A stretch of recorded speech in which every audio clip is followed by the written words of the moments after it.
in the science of getting rich. Thought is the only power which can produce tangible riches from the formless substance.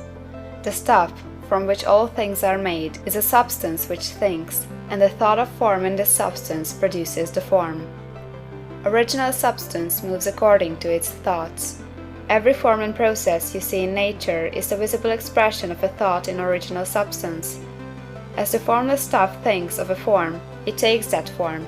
As it thinks of a motion, it makes that motion. That is the way all things were created. We live in a thought world, which is part of a thought universe.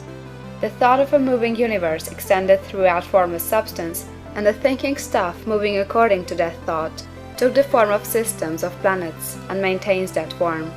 Thinking substance takes the form of its thought and moves according to the thought. Holding the idea of a circling system of suns and worlds, it takes the form of these bodies and moves them as it thinks. Thinking the form of a slow-growing oak tree, it moves accordingly and produces the tree, though centuries may be required to do the work.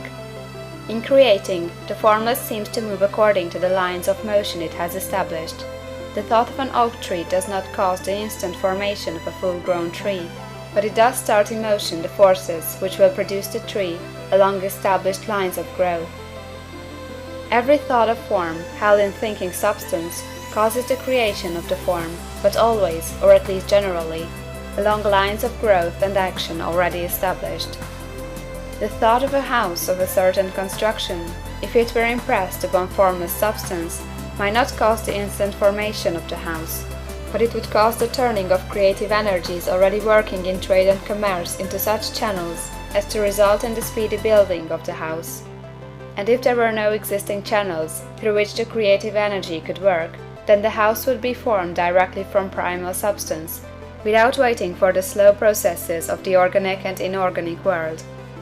No thought of form can be impressed upon original substance without causing the creation of the form. Man is a thinking center and can originate thought. All the forms that man fashions with his hands must first exist in his thought. He cannot shape a thing until he has thought that thing. And so far man has confined his efforts wholly to the work of his hands.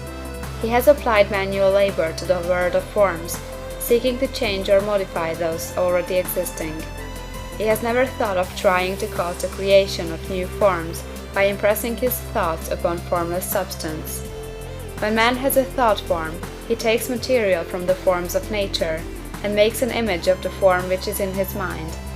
He has so far made little or no effort to cooperate with formless intelligence, to work with the Father. He has not dreamed that he can do what he sees the Father doing. Man reshapes and modifies existing forms by manual labor. He has given no attention to the question whether he may not produce things from formless substance by communicating his thoughts to it. We propose to prove that he may do so, to prove that any man or woman may do so, and to show how. As our first step, we must lay down three fundamental propositions.